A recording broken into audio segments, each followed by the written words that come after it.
So people ask me questions every week on the content of my videos, and that's really great, and I really welcome those.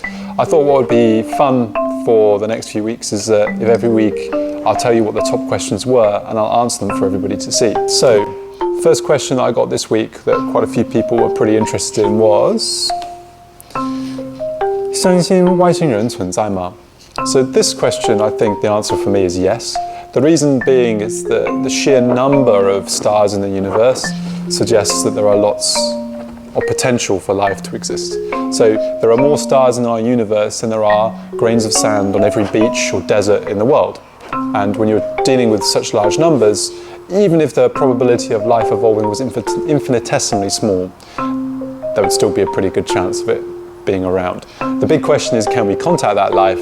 That is much less certain because a lot of these stars are many light years away, and therefore, for practical purposes, we can't contact them and we can't visit them. The next question was, 平行宇宙真的存在吗? This one is a tricky one, right? Because I'll do a full video on parallel universes in the next couple of weeks, maybe over 春节. But the concept of parallel universe was really invented because of certain, maybe philosophical problems with certain aspects of physics. For example, one of the common ones is the anthropic theory. The fundamental constants of nature, such as the strength of gravity or the strong and weak nuclear forces, the electromagnetic force, are all extremely finely balanced, it turns out. If there was more gravity than we see today, there would be no Earth, there would be no universe. So the fact that everything, that we seem to live in this kind of Goldilocks universe, made people think that maybe there is an infinite number of universes, and we just so happen, with all different physical parameters, and we just so happen to be living on the one that survived. Similarly, in quantum mechanics, instead of a pure probabilistic interpretation, some people prefer the many worlds interpretation, where everything does happen, they're just in parallel universes, right? These are more philosophical reasons, and there are reasons in the mathematics that these parallel universes can occur. But have we actually proved their existence? The answer to that, as far as I'm aware, and I did a refresh just now to check, is no. There is no real experimental evidence for their existence. At the minute, it's both a philosophical and mathematical postulation. Next I got asked is, what's the difference between a cat person and a dog person? Well, Newton's a bit like a cat-like dog, so I guess maybe I'm somewhere in between. But we actually can answer that question a little bit more scientifically. What's the difference between dogs and cats biologically? Well, one of the biggest differences is the role of human breeding. So in dogs, a lot of the breeds that you see have been specifically bred for behavior.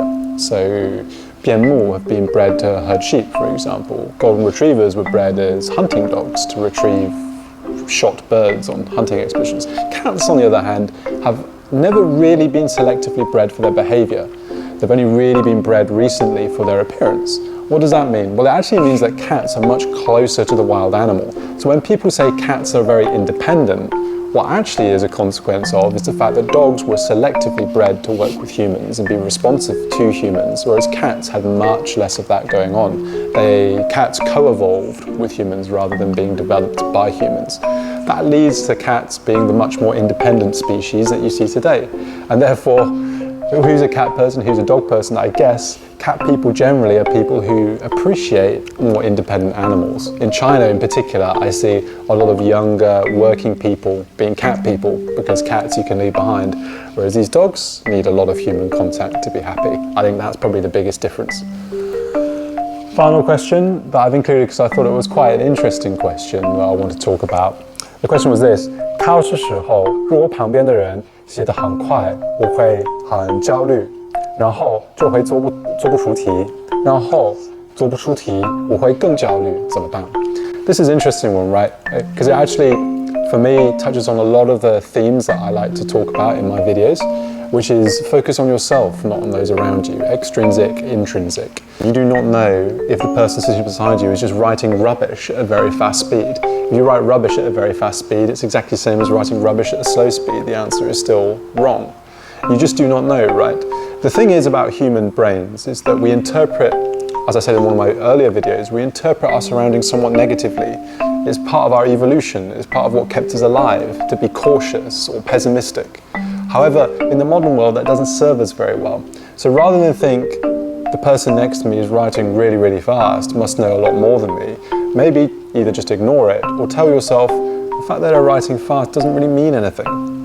It doesn't mean anything. You've got no new information from that. It's only relevant if they're writing fast and correct, not fast and wrong. In the absence of information, I would urge everybody to err on the side of optimistic and positive. In other words, to fight your own brain's natural inclination to be pessimistic, because it won't serve you that well in the long run. Anyway, it'd be really great if you guys please continue interacting. Even if I didn't answer your question on this video, I'll try and personally answer you. Or if not, many of your questions I try and take into future inspirations for videos.